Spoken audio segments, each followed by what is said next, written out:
Safari ya waliopotea sehemu ya 11. Kila safari ya mwanadamu huwa na mahali pa giza. Kuna wakati maisha hutufundisha bila vitabu. Maisha hutufundisha kupitia njaa, kupitia machozi, kupitia kukata tamaa na kuanguka mara nyingi. Wakati mwingine hatuchoki kwa sababu ya safari ndefu, bali tunachoka kwa sababu hatuoni mwanga mbele yetu. Lakini pia kuna baadhi ya hadithi ambazo huandikwa sio kwa wino tu, bali kwa roho, kwa pumzi zito za moyoni, kwa mafunzo ambayo yanauma lakini yanatufungua macho. Katika safari hii tunaona nguvu ya tamaa, uzito wa siri na maumivu ya mioyo iliyochoka, lakini pia tunaona upendo, uvumilivu na imani inayopambana na giza. Kila safari ya mwanadamu huwa na mahali pa giza. Ni sehemu ambayo macho hayatazami, bali moyo ndio unaongoza. Wakati mwingine tunapotea, sio kwa sababu hatujui njia, la hasha, bali ni kwa sababu tulifuata tumaini tuliloliamini sana. Maisha huandika misururu ya mitihani. Leo unapewa, kesho unapokonywa. Leo unapendwa, kesho unasauliwa. Leo unacheka, kesho unalia kimya kimya bila mtu kusikia. Lakini askari wa maisha si yule alianguka na kubaki chini, bali ni yule aliyechumbuka magoti lakini bado akasimama tena. Huamka hata kama moyo wake umechoka na hata kama pumzi inakatika taratibu. Na katika safari hii hatutaangalia tu Alex na Brian walichopoteza, bali tutaangalia kilichobadilika ndani yao, kwa sababu si kila anayepotea hurudi, lakini wale wanaorudi hawarudi wakiwa wale wale.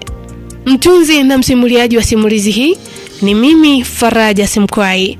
Unaweza kunipata katika mitandao ya kijamii, Facebook, Instagram, TikTok pamoja na YouTube. Napatikana kama Faraja Simkwai. Sehemu iliyopita tulishia pale ambapo Mzee Mawazo alienda katika ofisi ambayo alikuwa anafanyia kazi Brian. Na baada ya kufika pale, Mzee Mawazo akaanza kuropoka maneno kwa kumwambia Brian kwamba, unaona kijana, tulikwambia kwamba sisi watu wote ambao wanapita katika mikono yetu, watu ambao wanapita katika mikono yangu, ni lazima wafanikiwe. Ona sasa, ndani ya muda mchache tu tayari umeshaanza kufanikiwa, wateja kibao. Na katika hadithi ambazo zilikuwa zinaendelea ni kwamba pindi Mzee Mawazo anapokuwa ameelewa, basi huwa anatoa siri za watu wote ambao amewasaidia, yeye akidai kwamba wamepita katika mikono yake. Jambo hilo lilimtisha sana Brian. Brian anasema, kwa kipindi kile nikajikuta jasho jembamba likianza kunitoka. Nikaanza kuwa na uoga. Nikasema, hivi huyu mzee ananitakia nini? Yaani ndo kwanza nimeanza kujitafuta, na aliniambia nitafute shilingi milioni 20 ili niweze kumiliki duka kubwa la vifaa vya umeme. Sasa ndo kwanza naanza kujitafuta, nafanya kazi ndogo ndogo ili watu waamini kwamba nimetafuta kwa bidii. Alafu yeye anaanza kuja kuniambia kwamba amenisaidia, ni lazima nifanikiwe. Basi wakati inaendelea kuwaza mambo yote hayo, akili haraka haraka ikanijia. Nikawaza kwamba ni vyema nikaenda nikamtoa pale Mzee Mawazo kabla hajaanza kutoa siri zingine, kwa sababu yule mzee asingechelewa kwanza kusema hata siri ya shilingi 500 yangu ambayo huwa inanifanyia miujiza. Basi haraka haraka nikatoka katika kibanda cha simu na kutoka pale nje ili kumtoa yule mzee. Yule mzee akaanza kusema, Brian kijana wangu, usiogope macho ya watu, usiogope maneno ya watu. Unapambana peke yako na utateseka peke yako. Basi Brian anasema, wakati yule mzee akiwa anaendelea kuongea mambo yake, mimi kimya kimya nikamchukua yule mzee na kumsogeza pembeni. Kisha nikamwambia, mzee wangu, ni kipi ambacho unanifanyia? Hizi ndizo ahadi ambazo tuliwekeana mzee wangu. Kwa nini unataka kunidhalilisha? Yaani ndo kwanza anaanza kujitafuta. Hivi hiyo safari ya mafanikio nitaipata kweli? Mzee Mawazo akasema, kijana wangu, kwani kosa langu ni lipi? Si nilikuwa nakupongeza tu kwa kazi nzuri ambayo unaifanya. Umeona wateja ambao wako wengi, yaani una ujuzi wowote, lakini wateja wanakuja wanajaa, wanaona kama wewe ndio fundi mkubwa hapa jijini Dodoma. Hebu acha lawama bwana. Uwe na fadhila. Nikamwambia, mzee tafadhali, naomba uende nyumbani. Utaniharibia kabisa, na mimi siko tayari kukuvunjia heshima. Watu wakigundua kama mimi nashirikiana na wewe, wataanza kunitenga katika jamii. Yaani katika tu mtaa kuna baadhi ya watu ambao hawataki mimi ninunue vitu kwao, wanaamini kwamba naenda kukomba hela zao. Tafadhali mzee, naomba uniache, ondoka tafadhali. Mzee Mawazo akasema, sawa kijana, haina shida, mimi naondoka. wewe umetaka niondoke? Sawa, mimi naondoka. Basi mzee Mawazo alikuwa anaongea kwa sauti ya kilevi. Akawa anaongea maneno haya huku akianza kupiga hatua moja moja huku akiondoka. Basi na mimi roho yangu ikashuka kidogo, nikatulia. Basi kwa hatua ndogo ndogo nikaanza kuelekea kibandani. Nikaanza kujisemesha, nikasema jamani, wazee wengine wasione tu umefanikiwa kidogo, wanafikiri kila mtu anayefanikiwa anapita katika mikono yake. Wale wateja wengine ambao walikuwepo katika kibanda changu wakasema ndio hivyo, yani wewe mzee amekuona tayari umeshaanza kufanikiwa, anaanza kukuvuta. Unajua kuna mzee mmoja anaitwa Mzee Menda, yupo hapo chini, ana duka kubwa sana la vifaa vya umeme. Yani anauza vifaa used na vifaa vipya vya umeme. Na hawa wazee wapo kama watu 3 walijaribu kumfuata. Mzee yule alikataa kata. Walijaribu kumfuata eti aweze kuungana nao katika chama chao. Mzee yule alikataa kata. Ukizingatia yule mzee anasali sana na ana watoto wengi ambao amewasomesha, wengine wako mpaka nje ya nchi, wengine ni watu wakubwa tu serikalini. Kwa hiyo yule Mzee Menda alivyokataa kuungana na hawa wazee, wamelipiza kisasi kwake. Walisema kwamba Mzee Menda ataona kama ataendelea kufanikiwa katika hilo duka ni lazima atamiliki mtu mwingine. Watu wale wakati wanaendelea kuongea, ndipo na mimi Brian nikaanza kuvuta picha mdogo kuhusu maongezi ya wale watu na maongezi ya Mzee Mawazo. Nikajua kwamba kumbe Mzee Mawazo duka ambalo alikuwa anasema niweze kulimiliki ndio duka la huyo Mzee Menda. Nikasema nitaweza kweli? Kama mtu mwenyewe anasema anasali sana, alafu mimi natumia nguvu za giza, nitaweza kweli kumkabili huyo mtu? Hebu ngoja nitafute hizi pesa ambazo ameniambia. Nikawa najisemea kimoyo. Kisha nikamwambia yule mteja, wazee wengine bwana, achana nao. Yani wanafikiri riziki ziko mikononi mwao. Wengine bwana tumekuja na riziki zetu, wengine tuna nyota zetu. Muda mchache tu watu wameshaanza kutujua. Achana nao. Basi wateja wengine waliamini kwamba kuna ukaribu ambao ninao mimi pamoja na yule mzee. Lakini wateja wengine walijua kwamba yule mzee amenionea wivu ni kwa sababu niko pale ni kijana mdogo na nimeanza kufanikiwa kwa kasi. Lakini ukumbuke kwamba msikilizaji, mke wangu Happy alikuwa hajui chochote kinachoendelea baina yangu mimi pamoja na Mzee Mawazo. Basi siku zilizidi kusonga mbele na mimi nikawa naendelea kukusanya pesa kidogo ili niweze kupata pesa shilingi milioni 20 niweze kumiliki duka kubwa la vifaa vya umeme. Basi siku zilizidi kusonga mbele na mimi mchezo wangu wa ile shilingi 500 bado niliendelea nao. Sikutaka kuacha kwa sababu niliamini kwamba hii shilingi 500 ndio itakayoniwezesha mimi kuweza kupata pesa nyingi zaidi. Basi wakati naendelea na mishemishe zangu za ufundi simu na vifaa vingine vya umeme, yule Mzee Mawazo kuna siku alikuja akiwa hajalewa. Alifika pale katika kibanda changu cha simu. Wapo watu ambao walianza kuwa na mashaka na mimi kwa kuniona kuwa na ukaribu zaidi na yule mzee. Wengine wakawa wananipa ushauri kwamba Brian, unatakiwa kukaa mbali na huyu mzee, atakuingiza choo cha kike, atakupeleka sehemu mbaya. Huyu ni mmoja wa wazee ambao wanasifika kwa ushirikina mkubwa sana hapa mjini. Tafadhali Brian, jiepushe, wewe bado ni kijana mdogo, bado una nguvu za kutafuta, bado una nguvu za kupambana. Lakini sikutaka kujua chochote kwa sababu akili yangu tayari ilishajawa utajiri. Tayari nilikuwa najiona Brian mimi nikiwa tajiri, mtu mwenye uwezo, mtu ambaye nitafanikiwa. Basi Mzee Mawazo alipofika alinisalimia vizuri. Akaniambia, kijana wangu, vipi, unaendeleaje? Nikamwambia naendelea tu vizuri mzee, shikamoo. Akaitikia marahaba. Akasema, kijana wangu, samani, najua nilikuja katika mazingira ambayo sio rafiki na sikupaswa kufika hapa. Naomba unisamehe sana. Najua nitakuwa nilikukosea, lakini naomba unisamehe. Si unajua mimi ni mzee, wakati mwingine huwa anapoteza kumbukumbu kabisa. Wanasema mtu akiwa anazeeka akili inarudi utoto. Tafadhali naomba unisamehe. Nikamwambia, mzee, mimi nishakusamehe tangu siku ile, imradi au kutoa siri za kambi. Akasema, sawa, ndio maana nimekukubali kwa sababu wewe ni kijana mwelewa. Nikamwambia, ndio mzee, nakusikiliza. Akasema, sasa Brian, ile misha ambayo nilikwambia kwamba unatakiwa kumiliki lile duka la vifaa vya umeme, sasa wakati ndio huu. Sasa ninachokwambia, mida ya saa 11 jioni, kabla jua halijazama vizuri, nitakupigia simu. Kuna sehemu utakuja, ni sehemu ya polini. Na uje kabla jua halijazama kwa sababu kuna kazi maalum ambayo tunatakiwa kuifanya. Kwa sababu yule mzee ambaye anamiliki lile duka anaonekana na nguvu za ziada. Kwa hiyo ni lazima na wewe tukupange vizuri. Nikamwambia, sawa mzee wangu, haina shida. Basi Mzee Mawazo akaondoka na mimi nikawa naisubiri hiyo saa 11 niende uko polini ambako atanielekeza Mzee Mawazo. Nilikuwa na shauku sana ya mimi Brian kuwa tajiri. Basi mishale kama saa 10:30 mimi nikaanza safari. Nikampigia simu mzee Mawazo kwamba mzee ndo natoka hapa kazini. Akanielekeza sehemu ambayo natakiwa kwenda. Basi mimi nikachukua gari langu moja kwa moja kuelekea uko polini ambapo mzee Mawazo alikuwa amenielekeza. Ukumbuke msikilizaji, kwa sasa nilikuwa namiliki gari, lakini pia nilikuwa naishi katika nyumba ya kupanga nzuri ambayo kwa mwezi nilikuwa nalipa shilingi 100,000. Kiufupi hata maisha yetu pale nyumbani yalikuwa yamebadilika. Hata mke wangu Happy alijua kwamba mume wake mimi nilikuwa ni mchapa kazi. Hakuwa na mashaka hata kidogo. Hata yale mambo ambayo alikuwa anasikia kwamba mimi natumia pesa choma ulete, mke wangu hakusikiliza maneno hayo. Aliamini kwamba mimi mume wake ni mchapa kazi. Sijaanza leo. Hata hali ya maisha ambayo tulianza nayo alikuwa anaijua. Hivyo ilikuwa ni vigumu sana kumwaminisha mke wangu kwamba mimi natumia pesa kimiujiza. Basi moja kwa moja nikafika katika poli ambalo mzee Mawazo alinielekeza. Lakini gari nilipaki mbali kidogo. Nilikuwa najiamini kwamba nimepata pesa kwa sasa na huyu mzee ameanza kunifuatilia, asije kaniletea watu wabaya wakanidhuru. Hivyo nikapaki gari mbali na kuanza kutembea kidogo kidogo kuelekea katika ile sehemu ambayo mzee Mawazo alinielekeza. Lakini kwa mbali nikamuona kama mzee Mawazo akiwa ameshika panga pamoja na jembe. Alionekana ni mtu ambaye alikuwa anafanya kazi nzito sana. Nikaanza kusogea kwa tahadhari.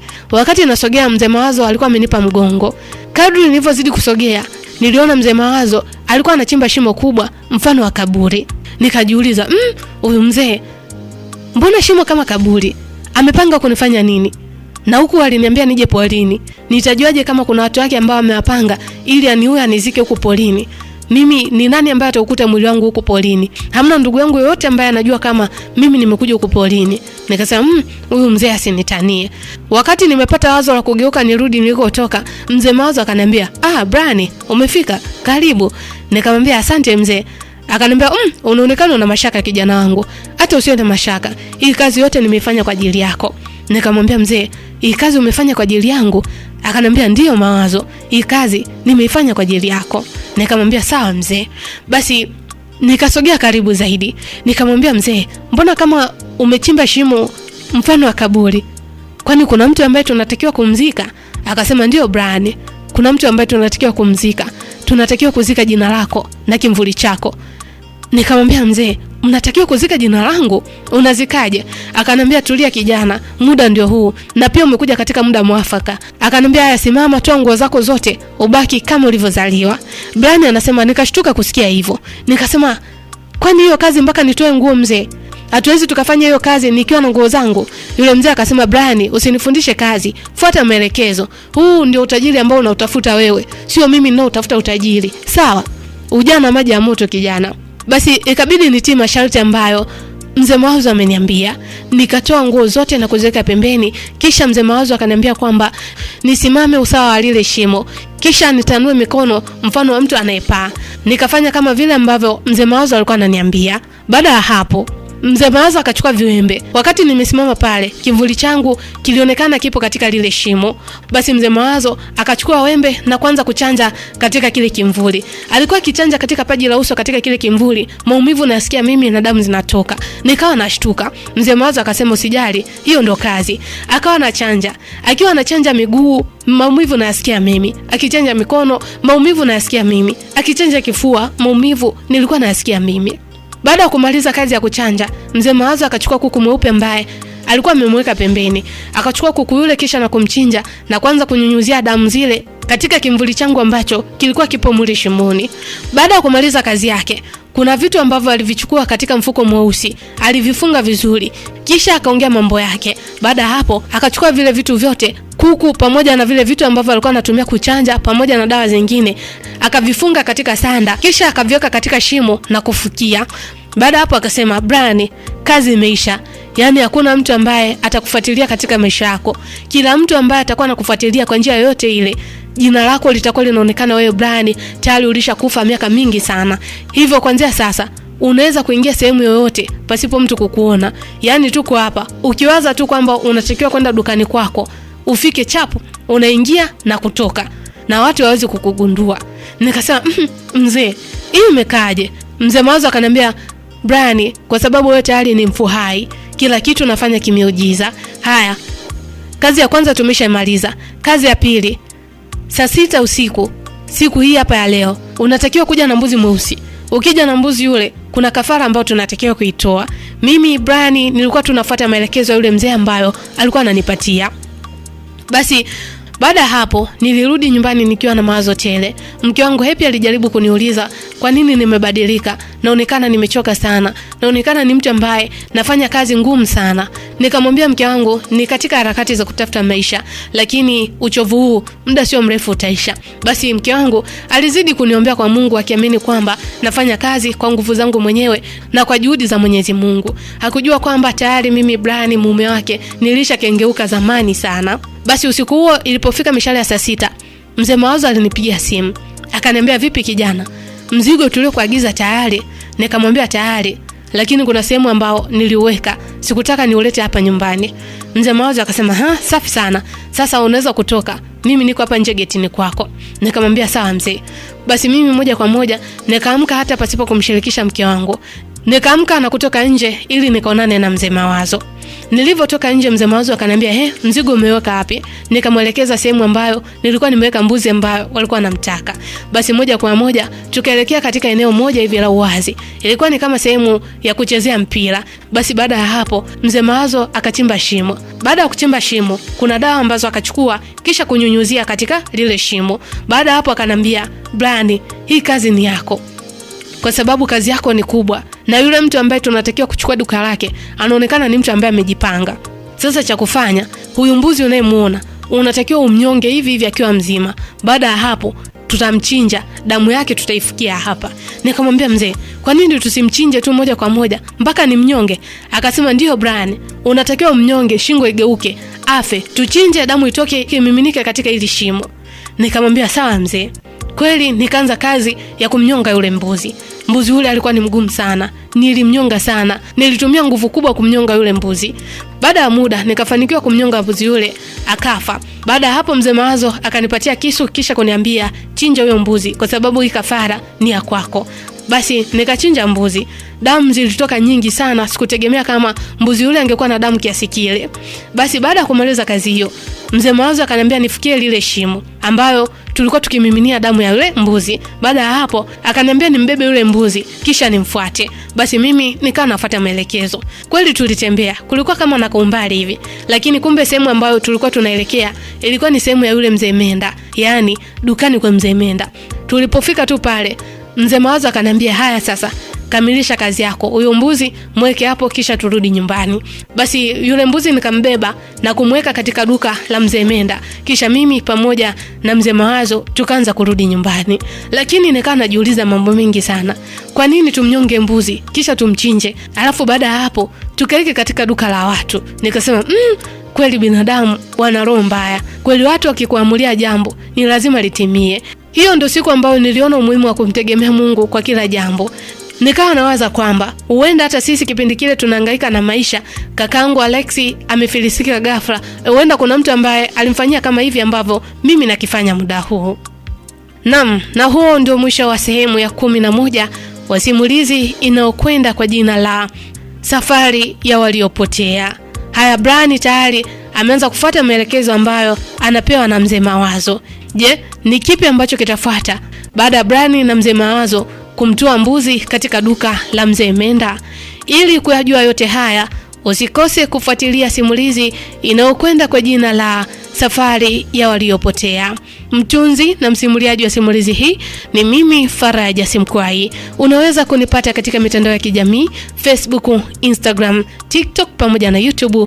Napatikana kama Faraja Simkwai. Safari ya Waliopotea.